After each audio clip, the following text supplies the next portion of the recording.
Hello again, everybody. So, over the last couple of weeks, you may have noticed a steady pattern on the news, and a lot of it revolves around people in Canada. They go into like supermarkets and stores, and they are just immediately removing American-made products. This has come about because of news of basically extortionate tariffs that United States President Donald Trump put on Canada as well as in Mexico. And people like, Keemstar, the stirrer that he is, will immediately go and say that Canadians are removing American-made alcohol, even though they've already been imported. I'm just and this even goes for people who've like tried to remove the word Americano from like coffee stores, and they're going to be calling it something like a Canadino or possibly a Mexicano. If anything, a Mexicano actually sounds quite delicious. Maybe something maybe a bit spicy or something a bit more hot, if you see what I mean. Now, before people go on a tangent, say stuff like that, saying that this is a clown's perspective of how to dealing with Donald Trump in terms of these outbreak of tariffs, let me tell you exactly why they're doing it. Even though these things have already been, imported. Well, one, now you can consider them exported. And maybe from the point of view of supermarkets, it's not a particularly good idea. But then again, who knows? There could be businesses across Canada at this very moment who are actively rejecting American-made products. You may say it's bad for business, but you know what? Canada could do the obvious thing and just... They start producing Canadian-made wines, Canadian-made products that they might be even healthier than the American alternatives. But mind you, saying healthier than American alternatives is like saying, having like about a litre of water a day is 10 times better than having 10 litres of Coke. Because, of course it is. It's pretty obvious. And when something as obvious as that, like, strikes you like that, you'll immediately go to gravitate towards it because, well, why would you do more damage to yourself?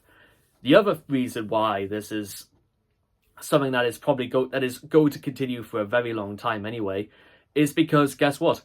It's about the principle. It's about people actively rejecting not only the level of power, not only the level of influence that men like Donald Trump have, but it's to make sure that people like Donald Trump will act as though that they are legitimately running the world, and that he can claim all the credit in the world for actually bringing the war in Ukraine to an end by just looking towards Putin, saying, guess what? We're going to start ending this now. We'll start putting tariffs on Ukraine if they don't actually foresee to giving us their minerals and their ore. Or they could also just look to Putin and say, we're going to just reinforce sanctions on the Russians and stuff like that. So basically, Trump holds all the cards. You may sit... Now, I am perfectly aware about there's a very serious logistic as to, well, why the Americans are doing that. Well, I say the Americans, why Trump is doing this. But it also leads into... maybe a larger point of view from Canadians and possibly even the Mexicans as well, is that, guess what? No matter what happens, because this will get worse before it gets better, before it's actually resolved. The point is that it's the principle of the matter, and there is no reason whatsoever that the Canadians or the Mexicans can't produce the sort of products that the Americans can produce. There's no adequate reason why, and there's no reason why.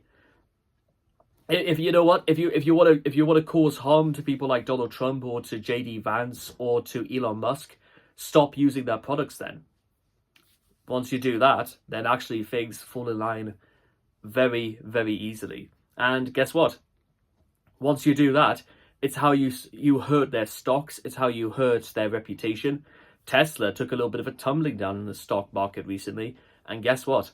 Because people stopped using it, and people will stop using X very soon as well. Because once that starts to dip, then people will start realizing very quickly that, guess what? Their influence, their power means absolutely nothing without the money to back it up.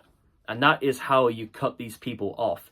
you take away something that they need to survive, money. Because they're under the impression they need money more to survive than your support.